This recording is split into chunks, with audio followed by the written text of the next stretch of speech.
Të nderuar besimtar, jemi në 10 netëshin e fundit të Ramazanit, jemi pikërisht në ditën e çlirimit të Mekës, datë e cila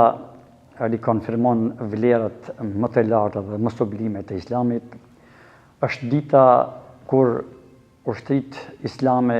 hynë në mënyrë paqësore dhe e morën Mekën, për të dëshmuar para krejt njerëzimit se Islami vërtet është fe e paqes, fe e mëshirës dhe fe e dashurisë. Kur ishin të gjitha mundësitë që i dërguari i Allahut të hakmerrej ndaj Kurajshëve për ligësitë që ati ja bën gjatë thirrjes kur ishte në Mekë, megjithatë shpirti i tij i pastër, i brëmosur me ndjenjat më të larta, sepse ishte i dërguar nga ana e Zotit të mëshirshëm si mëshirë për krejt botët, ai kur hyrë në Mekë u tha atyre jeni të falur,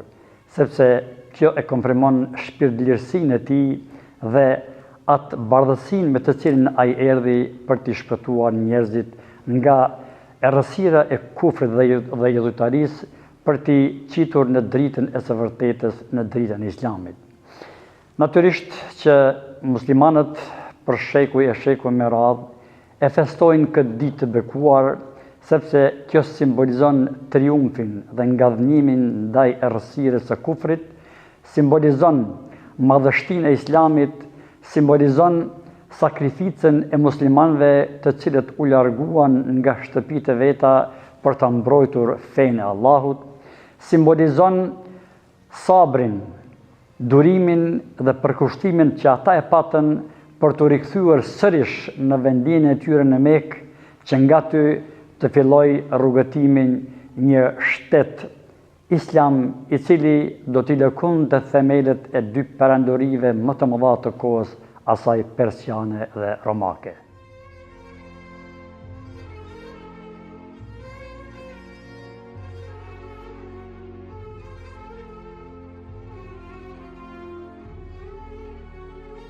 Nga perspektiva kohore, nga çlirimi i Mekës, ne mund të marrim mësime të shumta. Sidomos në kohën tonë bashkohore, kur dinamikat e jetës e kanë bërë të veten që njeriu e ndjen veten të lodhur, të ngarkuar nga hallet, nga brengat, nga rutina e jetës. Kjo ditë e çlirimit të Mekës, sikur se na sjell ndërmend edhe shumë mësime të tjera që mund t'i kemë. Në radhë të parë është që të pajisim me veten me durim dhe sabër, sepse vetëm me sabër dhe mbështetje të Zotit mund t'i kalojmë gjitha vështirësitë. I tillë ishte edhe mesazhi i çlirimit të Mekës, sepse i dërguar Allahut duroi dhe bëri sabër për 10 vite gati dhe më në fund në mënyrë triumfale hyrën në Mekë, duke simbolizuar kështu fundin e një epoke të errët të idhujtarisë dhe fillimin e një epoke të ndritshme të Islamit, drita e të cilës neve sot e kësaj dite në ndryshon në zemrat tona. Muslimanët po ashtu këtë ditë krenarie i kujtojnë me shumë mall, shumë me nostalgji, sepse në këtë muaj të Ramazanit kanë ndodhur edhe shumë data të rëndësishme, siç është edhe fitore në Bedër. Pastaj e kemi në këtë 10 netëshin e fundit edhe natën e Kadrit, e cila natë simbolizon dëlirësinë më të madhe shpirtërore, e cila neve na bën që të ngallënjejmë ndaj egove tona, ndaj kapricjeve tona, dhe neve na bën që të kthehemi vetvetes,